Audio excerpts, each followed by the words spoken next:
আসসালামু আলাইকুম everyone, welcome back to my channel. কাছে এবং দূরে যে যেখান থেকে আমার ভিডিওটি দেখছেন, আশা করছি আল্লাহর রহমতে ভালো আছেন। ফুচকা এই শব্দটি শুনলে আমাদের মুখে পানি চলে আসে, তাই না? রাস্তাঘাটের প্রিয় এই মজাদার খাবারটি যদি আপনি ঘরেই বানিয়ে নিতে পারেন কেমন হয়? আজ দেখাবো কিভাবে সহজে বাড়িতে ফুচকা তৈরি করা যায়, তারই রেসিপি। চলুন শুরু করা যাক। প্রথমে একটি মিক্সিং বলে নিয়ে নিচ্ছি 1.25 কাপ ময়দা। এর সাথে দিয়ে দিচ্ছি 1/4 কাপের একটু কম সুজি, তাহলে মোট মিলিয়ে হলো 1 কাপ। এর মধ্যে স্বাদ মতো লবণ দিয়ে দিচ্ছি। এখন হাতের সাহায্যে সব কিছু একত্রে মিশিয়ে নিচ্ছি।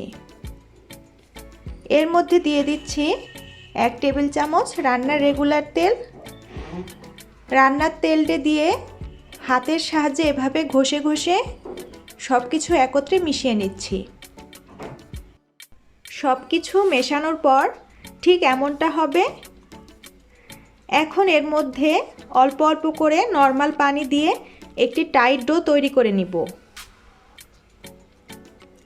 একসাথে বেশি পানি দেওয়া যাবে না, তাহলে ডোটি অনেকটা নরম হয়ে যাবে। আমাদেরকে অবশ্যই একটি টাইট ডো তৈরি করে নিতে হবে। এই যে ঠিক এমন একটি ডো তৈরি করে নিব। ডোটিকে এখন আমি 1 ঘন্টার জন্য রেস্টে রেখে দিব। এরই মাঝে ফুচকার জন্য টক রেডি করে নিব। এখানে তেঁতুল দিয়ে এর মধ্যে কিছুটা পানি দিয়ে দিচ্ছি এবং 10 মিনিটের জন্য রেস্টে রেখে দিব। তাহলে তেঁতুল অনেক নরম হয়ে যাবে এবং এর থেকে কাঠ বের করা সহজ হয়ে যাবে। তেঁতুল থেকে কাঠ বের করে নিয়েছি। এখন দিচ্ছি 1 টেবিল চামচ চিনি, স্বাদ মতো লবণ, হাফ চা চামচ চটপটির মশলা, কিছুটা কাঁচামরিচ কুচি ও ধনিয়া পাতা কুচি। এখন সব কিছু একত্রে ভালোভাবে মিশিয়ে নিচ্ছি। এই তো রেডি হয়ে গেল ফুচকার টক। ফিরে আসছি 1 ঘন্টা পর। এখন এই ডোটিকে 5 মিনিটের মতো মথে নিব। এই ডোটিকে আমি 4 টুকরা করে নিচ্ছি। একটি টুকরা দিয়ে আমি রুটি তৈরি করে নিব।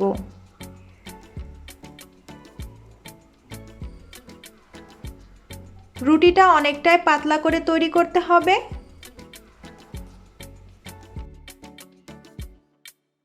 আমি ঠিক এরকম পাতলা করে রুটিটা তৈরি করে নিয়েছি।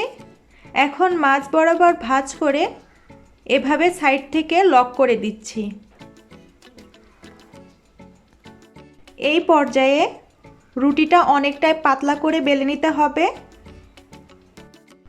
এবার একটি কাটারের সাহায্যে ফুচকার শেপে কেটে নিতে হবে। আমি একটি কৌটার ঢাকনা দিয়ে কেটে নিচ্ছি। দেখুন ফুচকাটা ঠিক এরকম পাতলা হবে। সবগুলা ফুচকা আমি একইভাবে তৈরি করে নিব। এই তো সব ফুচকা তৈরি করে নিয়েছি। এখন একটি প্যানে আমি তেল গরম করে নিয়েছি।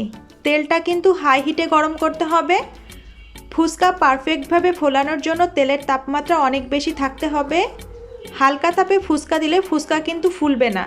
কিছু ফুচকা ফুলবে, কিছু ফুলবে না। ফুচকাগুলো তেলের মধ্যে দেওয়ার সাথে সাথে ঠিক এরকমভাবে ফুলে উঠবে। ফুচকাগুলো আপনা আপনি ফুলে উঠবে।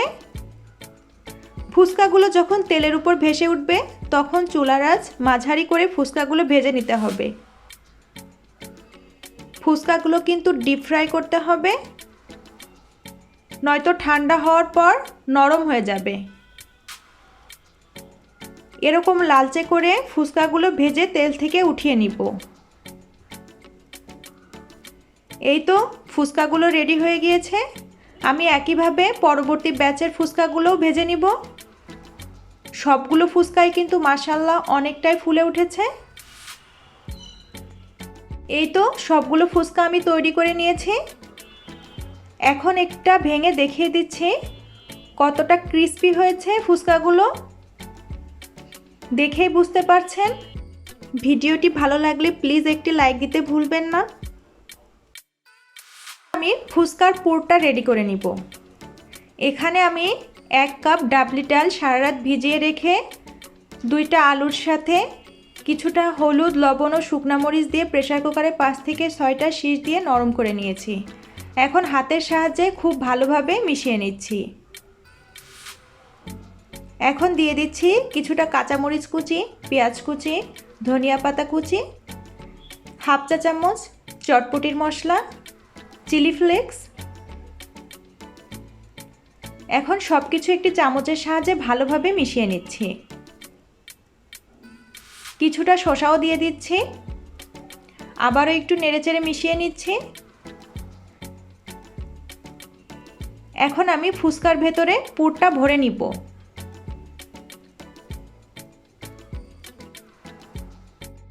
এখন আমি ফুচকার মধ্যে পুর ভরে নিব। সবগুলো ফুচকার মধ্যে আমি একইভাবে পুর ভরে নিচ্ছি।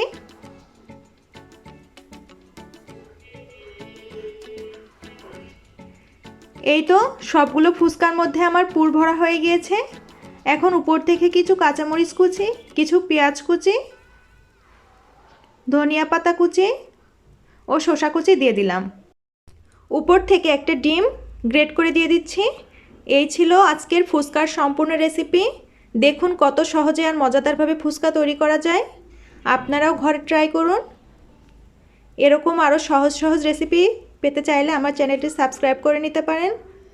আল্লাহ হাফেজ।